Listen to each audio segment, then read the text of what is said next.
But that is only my personal position, Mr. Chair. So, but you are a resource person in this committee. Don't you know that I can cite you in contempt for Section 11 again and letter F, undue interference? Mr. Chair, I'd like to apologize for that, Mr. Chair. That's only my personal position, Mr. Chair, and just expressing my... Oh, no. Attorney, ayan ka na naman personal. Kaya nga personal what you are an invited resource person in this hearing, and you are not allowed to attack Congress.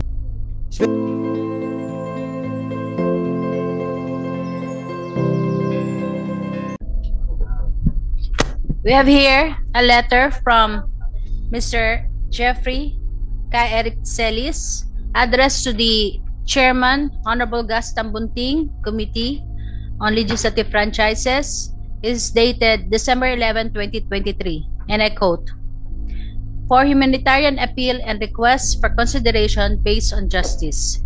Chairman Tambunting and members of the committee, I am respectfully appealing for your humanitarian consideration regarding my status as being detained at the House of Representatives due to my being cited in contempt by the Committee on Legislative Franchises. My appeal is anchored on the request to sincerely consider the deteriorating health condition of my 77-year-old mother, as she is deeply worried of my present detention to the point that she refuses to eat since 4 days ago. Secondly, I also state that I apologize for my misbehavior and the disrespect that I openly displayed before the committee hearing, as such behavior is indeed uncalled for and unbecoming. I also apologize for my failure to proper conduct, vetting, and verification about the information of my source. Thereby, I failed to observe due diligence, prudence, and propriety, which are mandatory values in public information work. I commit before the committee that I shall make amends of these lapses in my editorial judgment so as to avoid similar weaknesses or even errors in relaying information to the public.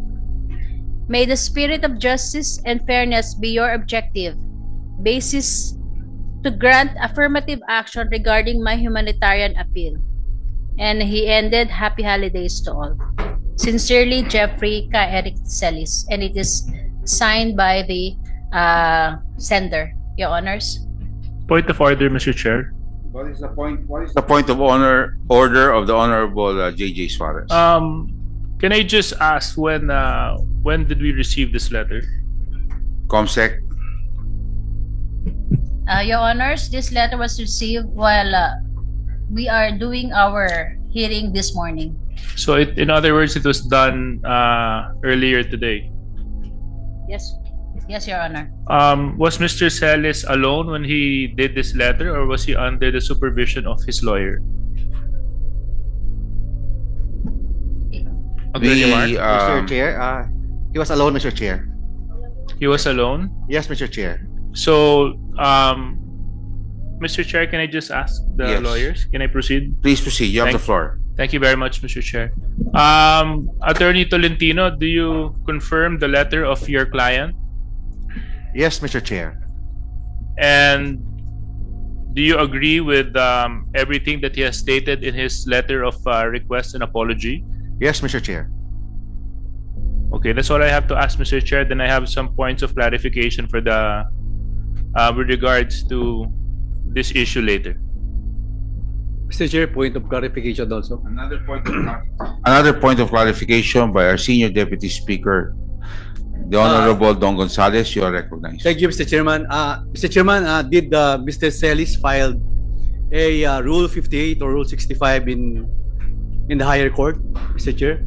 As of today, Mr. Chair, none, Mr. Chair. Thank you, Mr. Chairman. Mr. Chairman. Yes, the Honorable Aquino. Yes, it was mentioned about for his misbehavior. I want to clarify, is the misbehavior calling this committee a kangaroo court? Is it all about calling this committee a kangaroo court? Well, I think that's one of, I mean, it's one of them. It's one of them, but not the only one. He made an apology.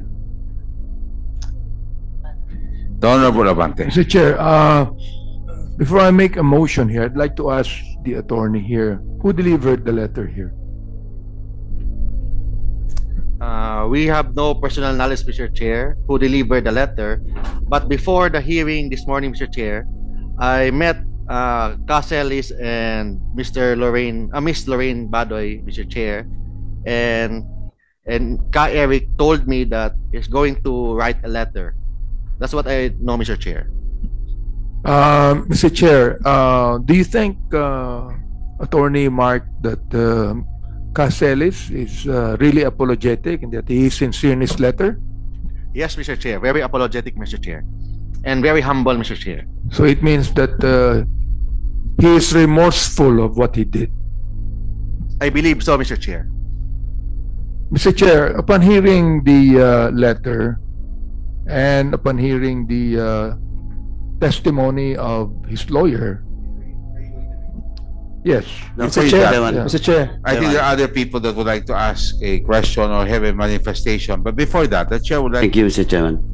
Anyway, since Ka Eric is not present and is being represented by Attorney Tolentino, Mr. Chairman, in relation to this motion for reconsideration of Caselis, I just like to ask, kasi he's voting now, his client, na eto nga, yung undertaking niya, ay talagang gagawin niya. But of course, I have to discuss pa yung 2 points na missing dun sa narinig ko sa letter niya. But, Attorney, diretsong pagkatanong, you posted just like what Ka Eric is doing. And in fact, pati hunger strike and everything, they're telling the public that they will be mag-hunger strike sila, di ba? And, Attorney, nag-visit ka sa kanila, di ba? During the first hearing, Mr. Yeah, Chair. tama, di ba? And also yesterday, Mr. Chair, but I was not able to enter the facility, Mr. Chair.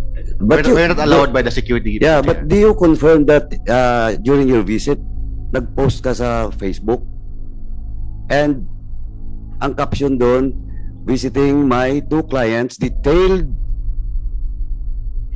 illegally detained in Congress. Do you confirm that? Yes, Mr. Chair. So, But that is only my personal position, Mr. Chair. but you are a resource person in this committee. Don't you know that I can cite you in contempt for Section 11 again and letter F, undue interference? That's why, Mr. Chair, I'd like to apologize for that, Mr. Chair. That's only my personal position, Mr. Chair, and just expressing my. Oh no, Attorney, ayan ka na naman personal. Kaya nga personal of what you are an invited resource person in this hearing, and you are not allowed to attack Congress, especially this committee. Yes, Mr. Chair. That's why I'd like to apologize for that, Mr. Chair. And you should tanggalin mo yun dapat. Yes, Mr. Chair, I will do And that, all Mr. those Chair. posts na tinitira mo yung mga indirectly, tinitira yung mga members dito sa House.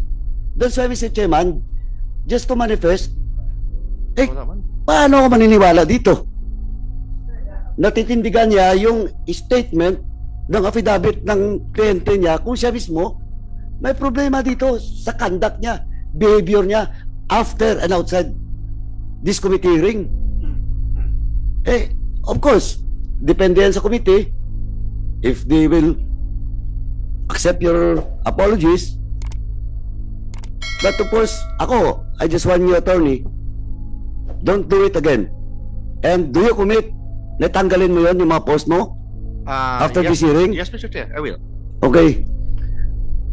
Thank you, Mr. Chair. May I proceed? Okay. Thank you, Mr. Chairman.